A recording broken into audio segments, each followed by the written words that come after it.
Welcome to Lit with Ernest, where we dive into the world of literature and explore the timeless themes, techniques, and innovations that make great books truly unforgettable. Today, we're going to tackle one of the most iconic novels of the 20th century, F. Scott Fitzgerald's The Great Gatsby. Published in 1925, The Great Gatsby is a masterpiece of American literature that has captivated readers with its haunting portrayal of the Jazz Age, a period marked by excess, extravagance, and social upheaval.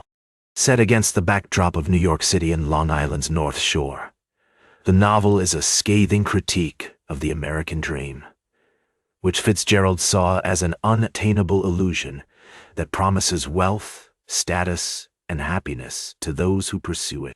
One of the key literary traditions that The Great Gatsby relates to is modernism, a movement that rejected traditional narrative structures and experimented with new forms, styles, and techniques.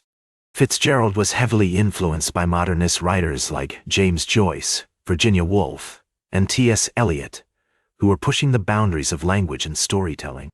In The Great Gatsby, Fitzgerald employs a range of modernist techniques, including non-linear narration, multiple narrative voices, and a blurring of the lines between reality and fantasy. At its core, The Great Gatsby is a novel about class, privilege, and the corrupting influence of wealth. Through the eyes of Nick Carraway, a young Bond salesman from the Midwest, we witness the lavish parties, extravagant lifestyles, and superficial relationships that define the lives of the wealthy elite.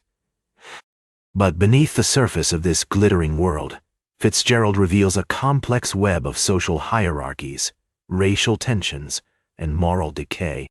One of the most striking aspects of The Great Gatsby is its use of symbolism, particularly in the character of J. Gatsby himself. Gatsby is a self-made man who has reinvented himself from humble beginnings, and his grand mansion, elaborate parties, and expensive clothes are all symbols of his attempts to buy his way into high society. But as the novel progresses, we see that Gatsby's pursuit of wealth and status is ultimately a hollow one, driven by a deep-seated longing for love, acceptance, and connection. Fitzgerald's prose is also noteworthy for its lyricism, precision, and evocative power. His writing is like a rich tapestry, woven from threads of description, dialogue, and narrative commentary that transport us to the world of 1920s New York. Take, for example, the famous passage where Nick first encounters Gatsby's mansion. "So we beat on, boats against the current, borne back ceaselessly into the past." This line, with its haunting rhythm and poignant imagery, captures the essence of the novel's themes. The elusiveness of the past, the fragility of human connection, and the futility of our attempts to escape the currents of history. The Great Gatsby has had a profound influence on American literature and culture. It has been adapted into numerous film versions, including the iconic 1974 movie starring Robert Redford and Mia Farrow, as well as stage productions, operas, and even a video game.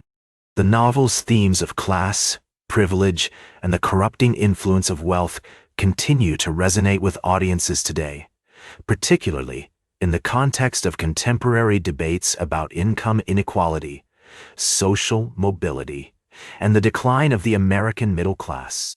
In conclusion, The Great Gatsby is a masterpiece of American literature that remains as relevant and thought-provoking today as it was when it was first published.